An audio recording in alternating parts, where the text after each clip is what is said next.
it's been 4 years since I was arrested in my recovery, or was arrested and started my journey of recovery. Um, and it'll still sneak up on me if I'm not proactive. And What sneaks up on you? like the emotions and like the guilt and the shame. I think healing is a process over time. And like in my mindset, it was kind of like a one and done. Like you get it out, you get the emotions out, Yeah. and then you're done. You can move on. Yeah. And it just did not work out that way. Hey, everyone. Let's start healing. I'm Adrienne Murchison, and welcome to episode 65 of the Let's Start Healing podcast. We have more in common than we think, and what we have in common can change the world. I'm excited, as usual, to bring you another fabulous guest today. My guest today is a young woman by the name of Sarah Maddox, and Sarah is amazing. She is going to talk about her journey to recovery from addiction. It's very poignant, it's very frank, and it's inspiring. Sarah and I were introduced through a previous guest on the podcast, Tara Page Truax, who appears in episode 58, where she talks about money and our relationship with money. And it's really fascinating, the things that Tara brought up in that conversation. So she and Sarah know each other, and Tara thought it would be great to introduce us and possibly have Sarah on the podcast. And here she is. Sarah, her journey is really something to me, because we have a certain perception when someone says that they're in recovery. I don't know, sometimes I'll have a certain visual of what that journey to recovery might have looked like. And Sarah, she was addicted to pills. That's a very interesting journey that I will let her tell you all about. I've featured several friends on this podcast who are in recovery, and people in recovery have always captured my attention, I would say from a very, very young age, because I find them to be very honest and authentic about who they are. And as a young person, that was always something that I aspired to. I always wanted to have that same kind of courage to just show up as who I am, flaws and all. And that's what I really admire about people in recovery, that they're able to just show up and be honest about what they've been through. And that is a part of their recovery. That is what they're called to do in their sobriety. And so it's something that I have the highest respect for, the highest respect. And also I have alcohol addiction in my family. So I think between my desire to be my own authentic self and having alcohol addiction in my family, I've just had such an admiration for the friends and the people that I meet who are on down the road in their recovery. So Sarah shares a very detailed story. So what I did was I broke this up into parts. So today she shares how she got there. How did she become addicted to pills? Why did she start taking pills in the first place? And then once she started and she became addicted, some of the things that happened. She is a young mom, and she's been through a lot. She's 31 years old, and she has been through a lot in her young life. And one of the things that I find so remarkable about Sarah is how she is so matter-of-fact inspiring. She'll say something, and I'm like, whoa, that was deep. That was deep. She will have these pieces of wisdom that are so matter-of-fact that speak to all of us who have struggles of any kind. Let's meet her. Let's get started, and let's start healing. Welcome, Sarah. Hi, thank you for having me today. I'm really excited about this opportunity. Oh, I'm so happy that you're here. You're in Alabama, right? Yes. You're about an hour and a half, you said, from Birmingham. Yes, that's correct. Hour and a half drive. And just before we came online, you were sharing with me how you recently shared your journey up to now and everything that you've been through. And that's kind of profound for me because it seemed like you had already been through this healing, it sounded like, but then you didn't realize that there was something else in you that needed to come out when you were talking, sounds like at a conference with Tara. Right. Yeah. And so I'm just looking forward to hearing your full story and you sharing it with me. I'm really excited to share my story. This has really opened up a door for me, especially in my healing journey, because I've developed I'm really good at putting it in words on paper or social media, but using my voice physically has been a challenge. And I think that's why I've been able to put it nicely in words, because it's been like a coping mechanism.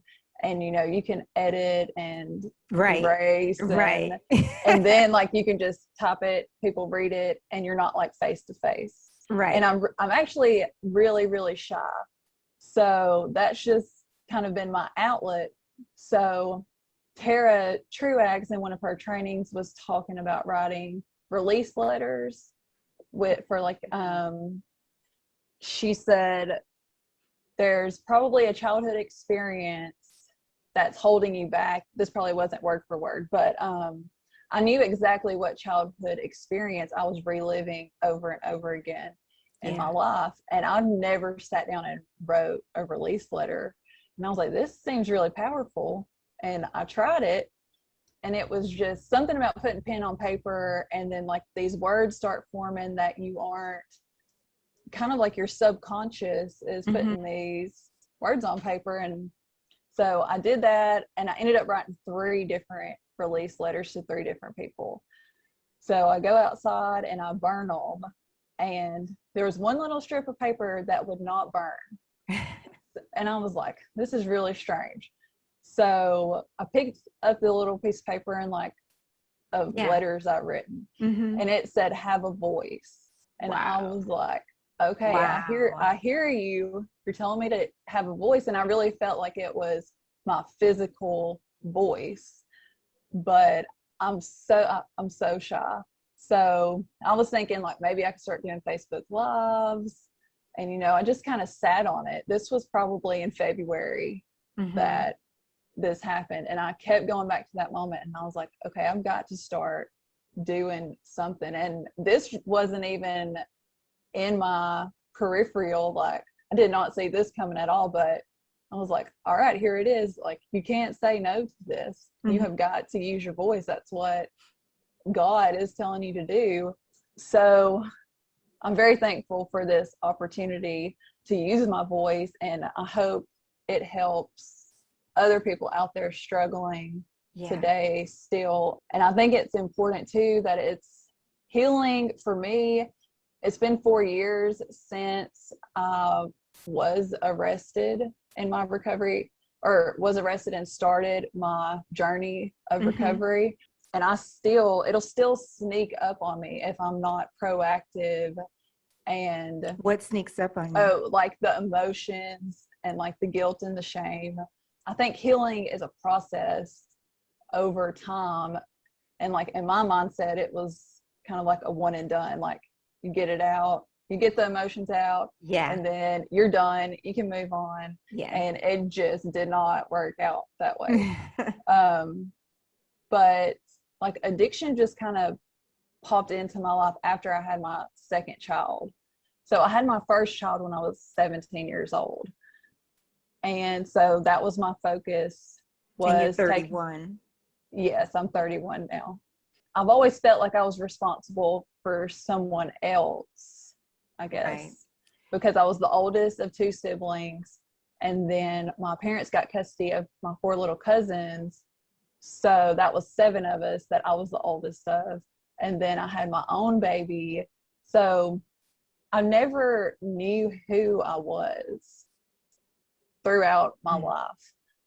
My parents helped me a lot, and I graduated high school and ended up getting a great job at a local bank that summer. And I worked there until 2015 when I lost, well, I'm kind of going back and forth, but I lost my job because I was in addiction. But what? Alcohol addiction? No, I was on pain pills. So during this time frame, I had my second child. She's 7 today. But after I had her, I was sent home with the prescription for pain meds like they give you after childbirth. But I was already depressed during my whole pregnancy because I stopped taking my antidepressants because I was pregnant and I didn't want to harm the baby. And the one they swapped me to didn't help me. Like, it made me like a zombie. So it wasn't helping. And I was just in this terrible state of depression my whole pregnancy. So with those pain pills mixed with like the depression and then postpartum depression, like that's all it took for me to be addicted to them. Like, it was the first time in a while that I felt happy. When did your depression, was that in high school and then after high school? That started, I remember being prescribed an antidepressant in 8th grade. Okay, I'm going to tell you this real quick. So I don't know, I guess I'm hesitating because I don't want to say too much about my parents because I know they're going to listen to this. So I'm trying to figure out the best way to say it. But my childhood was crazy. Okay, I'm just gonna have to tell the story because there's something powerful that it's not powerful, but it happened when I was a child. I was sexually molested by my grandmother's boyfriend, and to this day my parents, they don't know. So I'm open about it and I don't mind to talk about it, but I'm kind of at the point in my life where I don't know if it would hurt them to know about it at this point. So I hold back on that. But it's such a powerful part of my story because it is the story that I relived over and over. Right. So what do you think I should do? I think that you should go with what you think you should do. But have your parents participated at all in helping you with your recovery in terms of maybe going to meetings themselves, or do you go to meetings? Or I don't go to meetings. Okay. My dad is very supportive. My dad took care of my children while I was in active addiction. Like, there's not a whole lot of background up until my addiction started. You started taking antidepressants when you were in 8th grade at age 13. And when did it was experience? It was on Thanksgiving Day in 3rd grade. So that's how I kind of divide my life up by like what grade I was in. I understand. So, okay, I think I'm just going to share it because I feel like it's just a huge part of my story. And I've been like holding it in. Like, I never told a soul until I was in rehab the first time. Like, never spoke of it, never said anything about it. And that's another like huge part. Okay. So I'm just going to talk about it. Okay. So as a child, in 3rd grade, I was sexually abused by my grandmother's boyfriend. And I remember it was on Thanksgiving Day. I was terrified. I thought I did something wrong. And that, like, I never told a soul about it until way later. And right after it happened, my grandmother was diagnosed with cancer. And I loved my grandmother. I would spend the night with her all the time. So after doing some work with the counselor, I realized, because I never really like had any type of like hatred towards the man. Like, I was really scared of him and didn't want to be around him. But it was after all the work that I've done around it, I realized it was because I felt like he took my grandma away. You associated that Thanksgiving with, and what happened to you, you associated that with her cancer as well. Right. Because now I couldn't go spend the night over there. Like, I couldn't be around him. But with my grandmother having cancer, my mom is the one that took care of her. So we were actually at her house a lot because my mom was taking care of her like every hour of the day. Like, she got really sick really fast. It was probably 6 months of my mom going back and forth, taking care of her at her house. Then she would be in the hospital and then the nursing home. I think this is when me and my mother's relationship was strained because I wanted her to know, but I didn't want to tell her. So I would like act out, and she would like want to go, or she would have to go take care of my grandmother, and I'm too young to stay home by myself. So we would fight, like we would argue about, like, we got to go, we don't have a choice. And I know she would stress out because her mom was sick. So that kind of set even my mother and me's relationship up with just a negative experience. Yeah. My grandmother, she ended up passing away about 6 months later. And then it was like, I didn't have to see or be around the man anymore.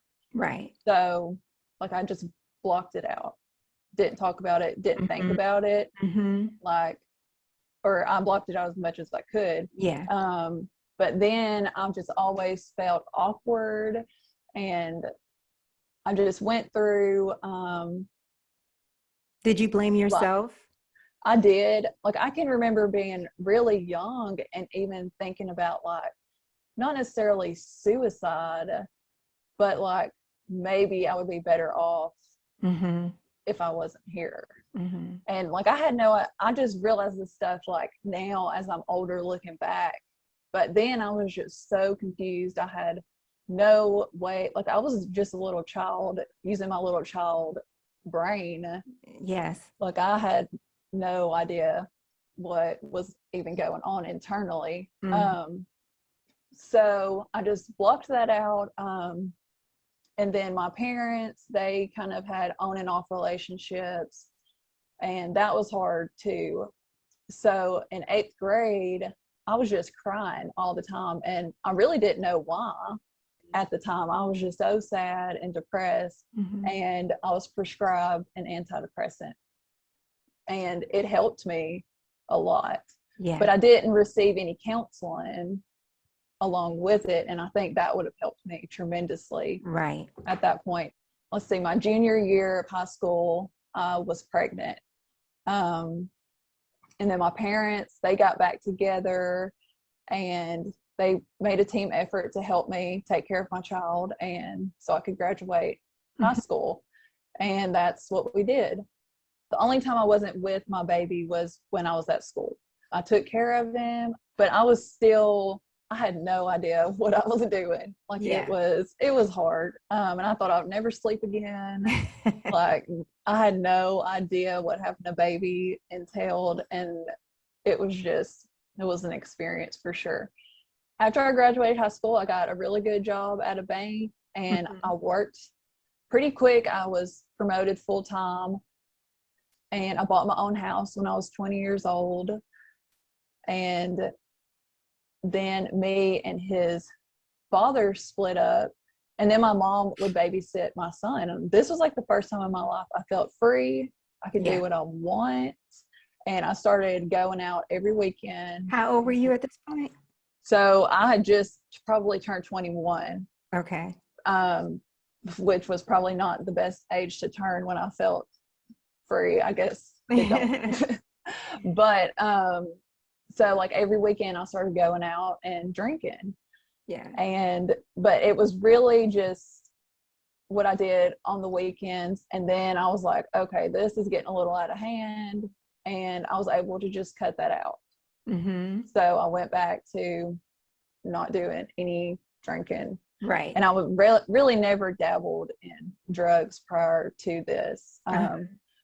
So then I met my children's father. That's how I met him, was out partying on the weekends. So we were together, and then I got pregnant with my 7-year-old now.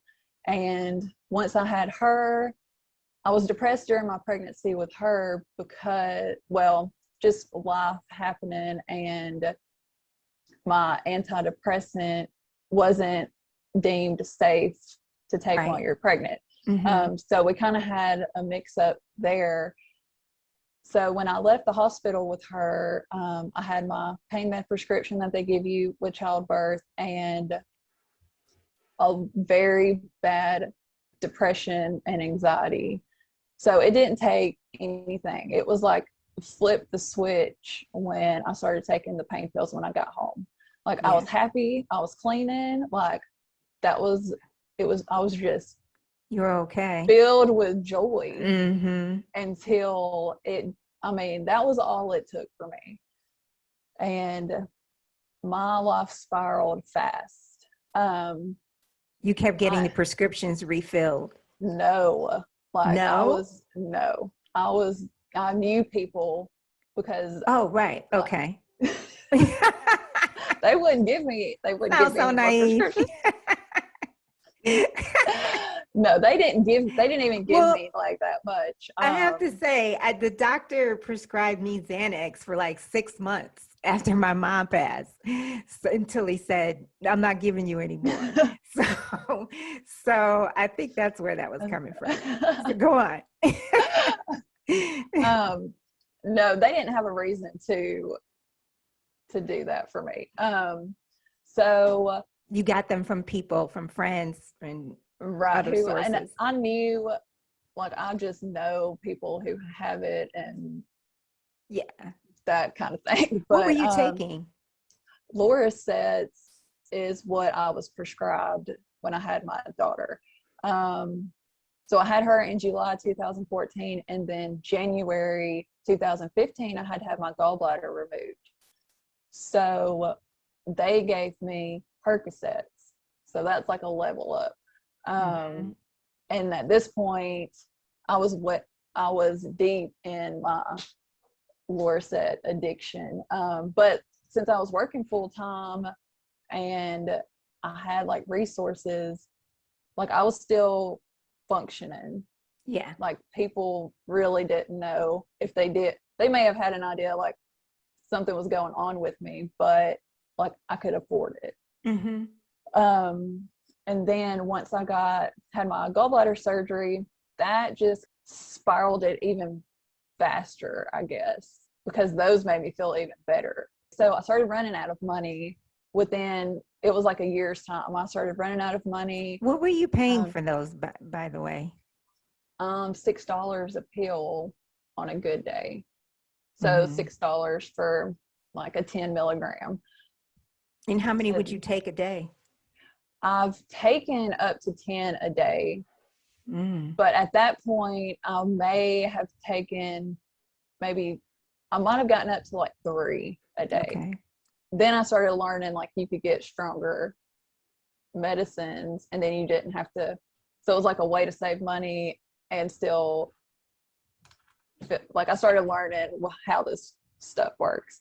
So it was all brand new to me. Like I know some people look at addicts and think like that's what they've been doing their whole lives. But mine really started, I want to say I was 24 years old, and it just took over my whole life.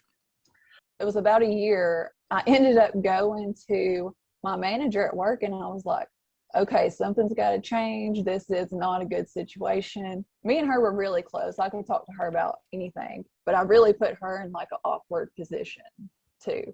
Like, they didn't fire me, but they let me go because I had good insurance through them. Were you starting to perform poorly at work? No, I missed a lot of days. Mm-hmm. And I didn't have any sick time left or anything because I had a baby, and then I had my gallbladder removed. But like, I went myself to my manager and was just like, I need help, basically. I was like, I just need like 3 days off work so I can go through the withdrawals. I mean, because that's how naive I was. I thought if I could just get it out of my system, like I could just go back and live my life. But since she had a manager role, like, she had to report that. And I kind of put her in an awkward position too, because like, we were really close. Like, she was like my work mom. So HR got involved, but they ended up allowing me to go to an outpatient treatment. So I was going to work. I had my 2 children, and then I was going to work 8:30 to 5 o'clock every day, and outpatient treatment from 5:30 to 8 o'clock. But that was Monday through Thursday. And then they put me on the maintenance. It's Suboxone. They put me on that, which was really, I honestly wasn't ready to get clean, but that didn't help me at all. I've heard success stories, but it didn't work for me. It just gave me another way to use, basically. So I completed the 8 weeks, and then I had to start going every Wednesday after that, just to kind of stay in touch. Well, that next Wednesday I failed a drug test. So you were in treatment, but it was like outpatient treatment. So I just went like to classes at night, but I was doing the Suboxone. And so as an addict, you're very manipulative. But so like, I was doing what I was supposed to do Monday through Thursday, which was the Suboxone. And is that a drug that will show up on a drug test? Yes. It will show up on a drug test, but it has to be a specific drug test that'll test for it. Okay. So then with that drug too, it keeps you from feeling the effects of pain pills and opiates. So it like kind of stabilizes you and also blocks your receptors from feeling the euphoria from the other drugs. But you started taking the others anyway. Yeah. So I would do the Suboxone Monday through Thursday, take a break Friday, just so I could use what I wanted to on Saturday and Sunday. Okay.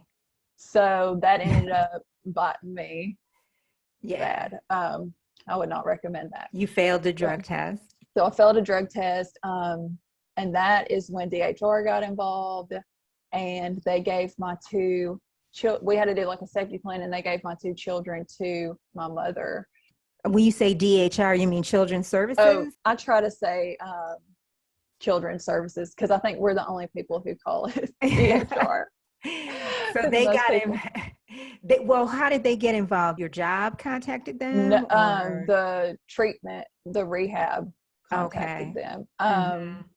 So that happened, and my home was being foreclosed on. I got fired from my job. Like, that was all. Wow. Me getting fired, losing my children was all like in 24 hours. And then my home was being foreclosed on. So I was like, this is it. Like, what next? And at the time, my dad was living in Tennessee. So I was like, well, maybe I just need to get away from the area. So I moved to Tennessee, and I took my 2 children with me, because with Child Protective Services, we've kind of slipped through the cracks. Mm-hmm. And that case just kind of like disappeared, I guess. I mean, it didn't disappear because when they were involved again, it was still there, but we kind of like slipped through the cracks. And I moved to Tennessee with my 2 children, and I was able to get another banking job doing the exact same thing that I was doing in Alabama. And I was like, oh, this is a great sign. I can start over. Mm-hmm. And then my son's father filed for custody of him, and he lived in Alabama. So he ended up getting custody of him. And then now my children are 2 different states. I went back to another outpatient treatment to try to get clean again, because I never stopped using. That's how his dad got him, because I failed a drug test at court that day. Went to another outpatient treatment, and I stayed sober clean for about 60 days, completed the program. And then it was kind of like, okay, well, I still don't have my son back. Like, this was my way of thinking at the time. I'm like, why am I doing this? Like, yay, I'm clean, but like my son's still living in another state. And I was just like rationalizing. Yeah. So use again. Yes, I did. So I relapsed. And then I got pregnant with my 3rd child. So this time I'm in active addiction while I'm pregnant. And I felt trapped, and I felt a lot of guilt and shame for that, because like me before didn't want to take my antidepressant because I didn't want to hurt my baby. And then this time I'm taking pain pills, whatever I can find, while I'm pregnant. And I felt trapped because I didn't want to tell my dad, because I was like, he's going to be mad. He's going to take my daughter. I didn't know, like, I really didn't know if I could tell the doctor. Like, my biggest fear was losing my children, but I was avoiding losing my children, but in the end, I was going to lose them anyways if I didn't like get some help. I really didn't know where to turn, who to talk to. Like, am I going to go to jail? Are they going to send me to rehab? I mean, because it was just like these irrational fears that I was just terrified of. And what would you go to jail for? For using while I was pregnant. Like, oh, okay. And child endangerment, maybe. So I hid my addiction, and my dad really didn't know, because like I was pregnant, I was working, I was still traveling to Alabama every weekend, and I lived it was 3 hours away from here. So he just, I'm assuming, just thought I was like tired because I was pregnant. And so I ended up having my 3rd child, and I tested positive when we got to the hospital. So they called Child Protective Services. So there we have part 1 of Sarah's story. Please return for part 2. She will continue to share what she experienced before she ultimately hit bottom and experienced a shift that took her to a road to recovery. Remember, you can listen to all of our podcasts on traditional podcast platforms, Apple Podcasts, Spotify, iHeartRadio, and our podcast YouTube channel. Until next time, when we bring you part 2 of Sarah's story, let's start healing.